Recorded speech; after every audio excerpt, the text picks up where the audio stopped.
This is Nirmala and welcome back my channel basic biology by Nirmala Chaudhary.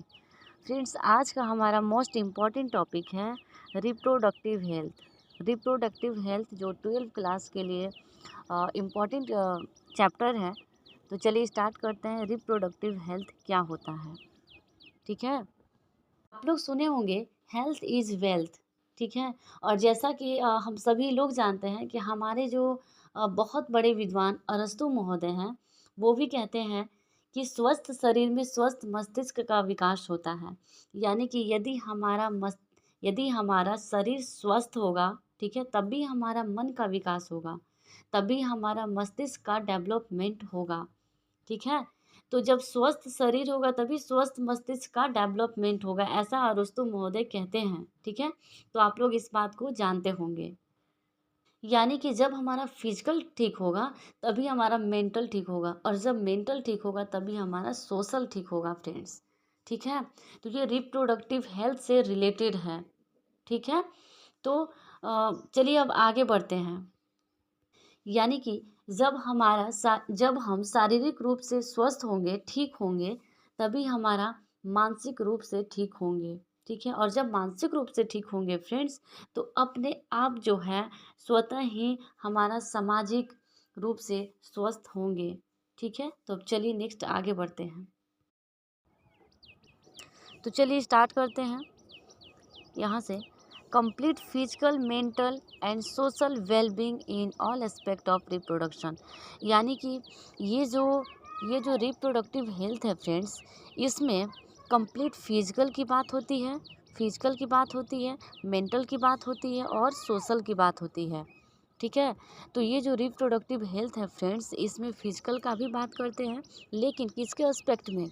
Reproduction के aspect में। ठीक है, तो इसकी फिजिकल वेलबींग की बात होती है, सोशल वेलबींग की बात होती है, और साथ ही साथ मेंटली वेलबींग की बात होती है। ठीक है, तो यहाँ पे देख पा रहे होंगे सोशल, फिजिकल और मेंटल। ठीक है, ऑल एस्पेक्ट ऑफ रिप्रोडक्शन के एस्पेक्ट में बात करते हैं, फिजिकल की, मेंटल की और सोशल की। ठीक है, तो जो रिप्रोडक्टिव हेल्थ होता है फ्रेंड्स, उसको जानने से पहले थोड़ा सा ये जान लें कि होता क्या है फिजिकल, मेंटल और सोशल। ठीक है, तो जब फिजिकल फिजिकल होता क्या है, ठीक है, फिजिकल वेलबींग होता क्या है, तो फ्रेंड्स, जब किसी भी व्यक्ति को फिजिकली रिप्रोडक्शन से रिलेटेड कोई भी प्रॉब्लम आती है फिजिकली। ठीक है, रिप्रोडक्शन से रिलेटेड अगर कोई भी प्रॉब्लम आती है, ये फिजिकली वेलबींग की इसमें फिर बात होगी। ठीक है, बहुत सारे लोगों को क्या होता है कि रिप्रोडक्शन से रिलेटेड जो होता है फिजिकली बहुत सारी प्रॉब्लम आती है।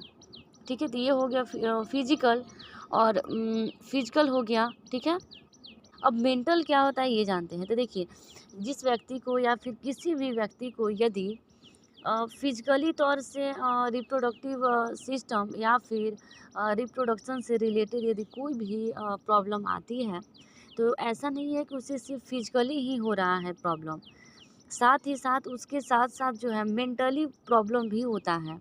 ठीक है, जब फिजिकल जब हमारा ख़राब होता है, तो साथ ही मेंटल भी प्रॉब्लम आती है, मेंटली भी प्रॉब्लम आती है। ठीक है, तो ऐसा नहीं है कि सिर्फ फिजिकल हो रहा है तो फिजिकल ही होगा, साथ ही साथ मेंटल स्ट्रेस भी आता है। ठीक है, क्योंकि जो हमारा जो मेंटल है, जो फिजिकल है, सोशल है, तीनों को रिलेटेड है एक दूसरे से।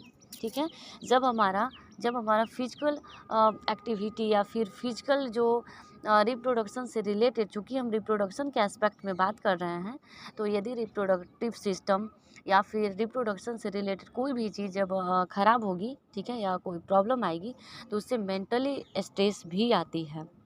अब तीसरा है कि सोशल में भी तो प्रॉब्लम आता है। जैसे मान लीजिए किसी व्यक्ति को मान लीजिए बहुत दिनों से जो है बच्चा नहीं हो रहा है। ठीक है, कोई भी, किसी को भी, तो उसे क्या किया जाता है, उसे सोसाइटल प्रेशर भी तो दिया जाता है उस पर।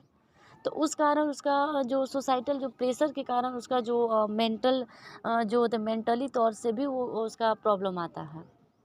ठीक है, तो सोसाइटल प्रेशर के कारण भी मेंटली प्रॉब्लम आता है। ठीक है, तो ये हो गया सोशल। ठीक है, सोशल की बात हो गई, मेंटल की बात हो गई और फिजिकल की बात हो गई। अब मेन जानते हैं कि रिप्रोडक्टिव हेल्थ में होता क्या है। जानते हैं रिप्रोडक्टिव हेल्थ होता क्या है। यहाँ पे देख पा रहे होंगे रिप्रोडक्टिव हेल्थ यानी कि प्रजनन स्वास्थ्य, ये क्या होता है ये जानते हैं।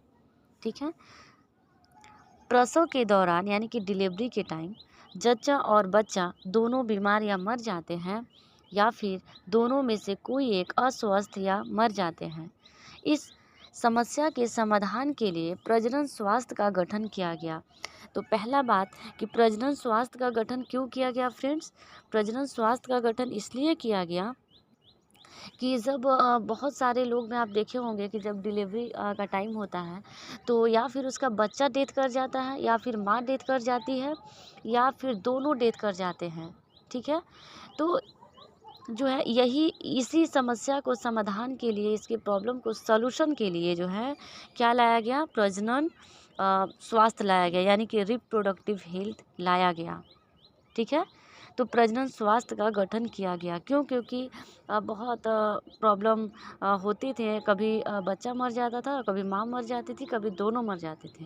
ठीक है, तो इसी प्रॉब्लम का सॉल्यूशन करने के लिए जो है रिप्रोडक्टिव हेल्थ यानी कि प्रजनन स्वास्थ्य लाया गया। ठीक है, इसके अंतर्गत कुछ तथ्यों को निर्धारित किया गया, कुछ फैक्ट हैं उसको निर्धारित किया गया है, जिसके पालन के स्वरूप माँ भी स्वस्थ रहे और बच्चा दोनों स्वस्थ रहे और खुशहाल रहे। तो रिप्रोडक्टिव हेल्थ जो है इसलिए लाया गया फ्रेंड्स, जिससे कि माँ भी खुश रहे, माँ भी हैप्पी रहे, बच्चा भी हैप्पी रहे और वो हेल्दी रहे, स्वस्थ रहे वो। ठीक है, तो इसलिए जो है रिप्रोडक्टिव हेल्थ लाया गया, जिससे माँ और बच्चा दोनों स्वस्थ हो सके, दोनों स्वस्थ रहें।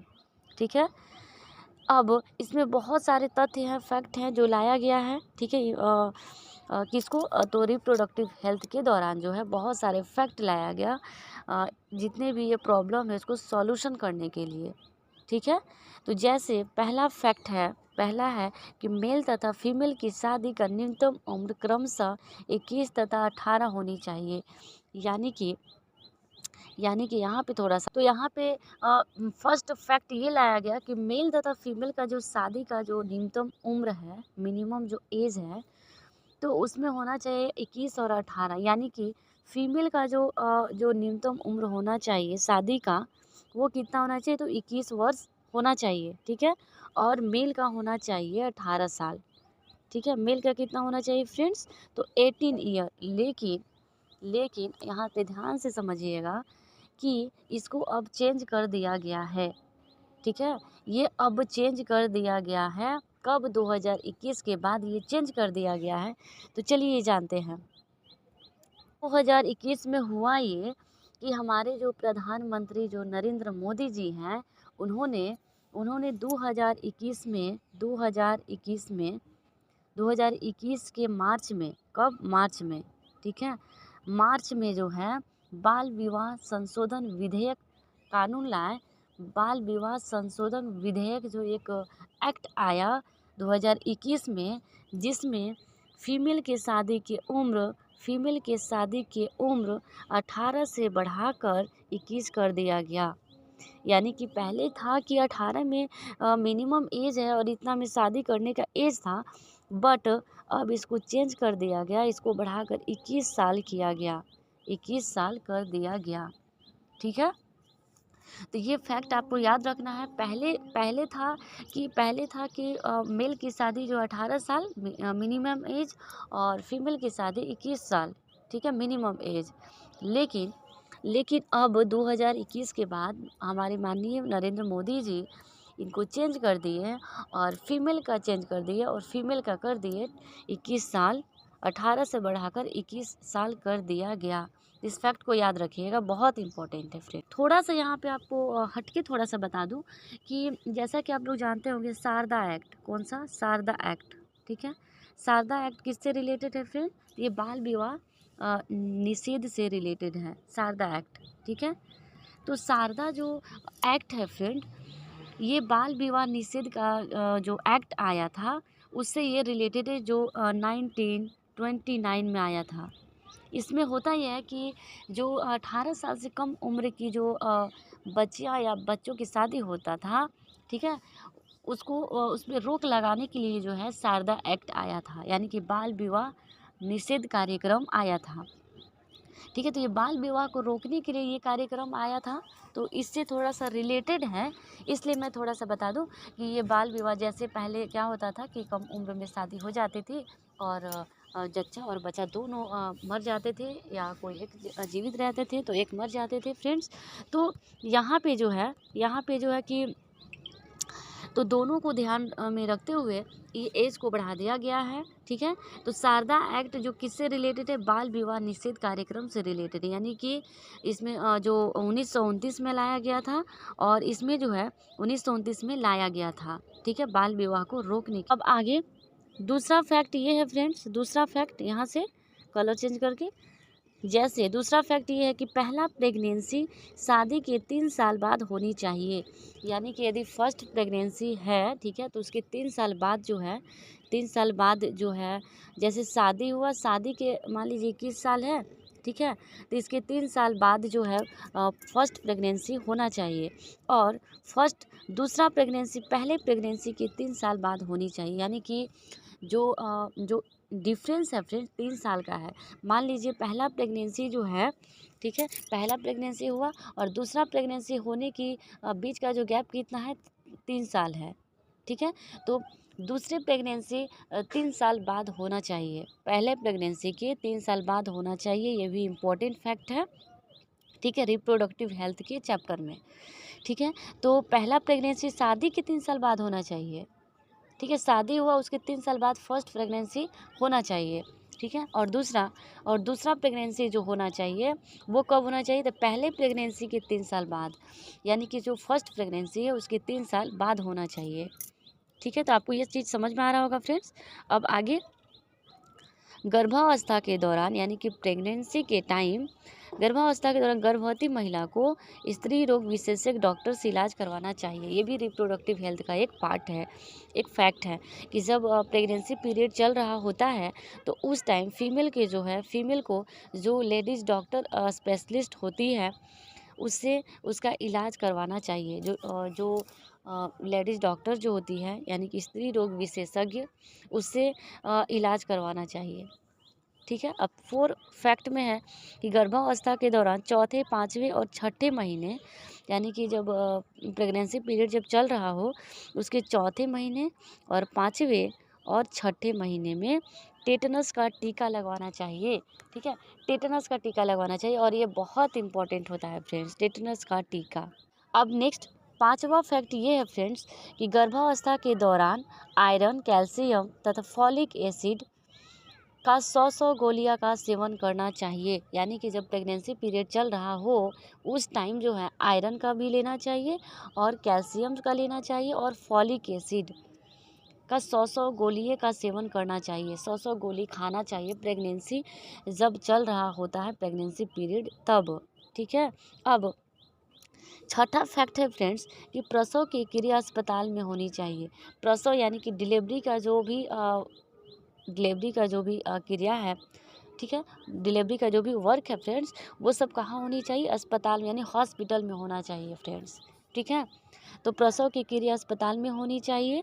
और आगे अगर अस्पताल में समुचित व्यवस्था नहीं है, यानी कि यदि हॉस्पिटल में उतना जो है वेल डेवलप यदि वैसा व्यवस्था नहीं है, ठीक है, तो प्रसव जो है प्रशिक्षित दाई, यानी कि ट्रेंड नर्स जो की हुई है, ठीक है, तो यदि मान लीजिए हॉस्पिटल में यदि उसका समुचित व्यवस्था नहीं है, तब जो डिलीवरी है वो प्रशिक्षित दाई, यानी कि ट्रेंड नर्स के द्वारा करवाना चाहिए। ठीक है, लेकिन दाई के उंगली में नाखून या फिर अंगूठी, यानी कि रिंग और नेल नहीं होना चाहिए, और साथ ही साथ बच्चे का जो प्लासेंटा होता है फ्रेंड्स बहुत नाजुक होता है प्लासेंटा, ठीक है। तो बच्चा का जो प्लासेंटा होता है, ठीक है, जो माँ और बच्चा दोनों को जोड़ता है फ्रेंड्स, ठीक है। तो बच्चे के प्लासेंटा को साफ धागे में बांधकर नए ब्लेड से काटना चाहिए, यानी कि इसमें न्यू ब्लेड से उसके जो प्लासेंटा है उसको काटना चाहिए, ठीक है फ्रेंड्स। आगे बढ़ते हैं। और जैसे ही बच्चा का जन्म हुआ और जन्म के उपरांत बहुत सारे जो टीका होते हैं वो लगवाना चाहिए, ठीक है। जो भी बहुत सारे टीका होते हैं उसके यहाँ पे लिखा हुआ है कि बच्चे के जन्म के उपरांत विभिन्न प्रकार के टीका जैसे BCG, DPT, polio, hepatitis, measles, smallpox, chickenpox का टीका लगवाना चाहिए। और ये बहुत इम्पॉर्टेंट होता है फ्रेंड्स ये सारा टीका, ठीक है। हमारा 6 फैक्ट है, बच्चे को माँ का दूध सर्वोत्तम आहार माना जाता है, यानी कि माँ का जो दूध होता है फ्रेंड्स, माँ का जो मिल्क होता है वो सबसे इम्पॉर्टेंट जो है आहार माना जाता है, ठीक है। माँ के पहला जो गाढ़ा पीला जो मिल्क होता है उसे कोलोस्ट्रम कहते हैं। क्या कहते हैं? कोलोस्ट्रम कहते हैं फ्रेंड्स। माँ का जो गाढ़ा पीला जो दूध होता है फ्रेंड्स, जो मिल्क होता है उसे क्या कहते हैं? कोलोस्ट्रम कहते हैं। और वो बहुत इम्पॉर्टेंट होता है, वो बच्चा को जो है मिल्क फीड वो कराना चाहिए, जो पहला गाढ़ा पीला दूध होता है, जिसमें जिसमें जिसमें क्या होता है कि उसमें इम्यून जो सिस्टम है वो हमारा स्ट्रोंग होता है उससे। और इम्यून सिस्टम वो सिस्टम है जिससे हमारे शरीर में जीवाणुओं विषाणुओं से लड़ने की क्षमता होता है। तो वो जो कोलेस्ट्रॉम होता है फ्रेंड्स, ये बच्चा को सेवन करवाना चाहिए, ठीक है। तो तो क्या होता है कि इसमें जो होता है कि इससे जो होता है हमारा इम्यून सिस्टम स्ट्रोंग होता है, ठीक है। इम्यून सिस्टम स्ट्रोंग होता है फ्रेंड्स। बहुत सारे महिलाएं लोग ऐसी होती हैं जो अपने बच्चों को मिल्क फीड नहीं कराती है, बट उनके साथ कोई ऐसा प्रॉब्लम होता है जिस कारण वो अपना मिल्क फीड नहीं करवा पाते हैं, लेकिन माँ का जो मिल्क होता है वो सबसे बेस्ट माना जाता है, जिससे कि बच्चा का जो इम्यूनिटी पावर है वो सबसे बेस्ट होता है, ठीक है। उसका डेवलपमेंट बहुत अच्छे तरह से होता है, किसका? तो इम्यून सिस्टम का। तो जो माँ का जो मिल्क होता है वो सबसे इम्पॉर्टेंट रोल प्ले करता है बच्चा के जो है बॉडी को बनाने में, या फिर उसके इम्यून सिस्टम को बनाने में, डेवलप करने में, ठीक है। तो ये हमारा मोस्ट इम्पॉर्टेंट 7 ठो जो फैक्ट है जो बहुत इम्पोर्टेंट है फ्रेंड्स। तो आज का जो क्लास है काफ़ी इम्पोर्टेंट था फ्रेंड्स, जो आप लोगों ने समझा जाना, ठीक है। तो यही था रिप्रोडक्टिव हेल्थ, ठीक है। रिप्रोडक्टिव हेल्थ जो 12th क्लास के लिए मोस्ट इम्पॉर्टेंट चैप्टर है, बहुत इम्पोर्टेंट ये क्लास है फ्रेंड्स। यदि आपको मेरा ये पढ़ाया हुआ कंटेंट यदि समझ में आए तो लाइक करना, शेयर करना, प्लीज़ सब्सक्राइब करना। और यदि मेरे चैनल पर नए हो तो मेरे चैनल को सब्सक्राइब कर देना, इसी तरह बेसिक नॉलेज लेने के लिए फ्रेंड्स। तो आई होप कि आपको ये सारी चीज़ क्लियर हुआ होगा, समझ में आया होगा फ्रेंड्स जो मैंने बताया, ठीक है। तो फ्रेंड्स आज के लिए बहुत बहुत धन्यवाद आप सभी का।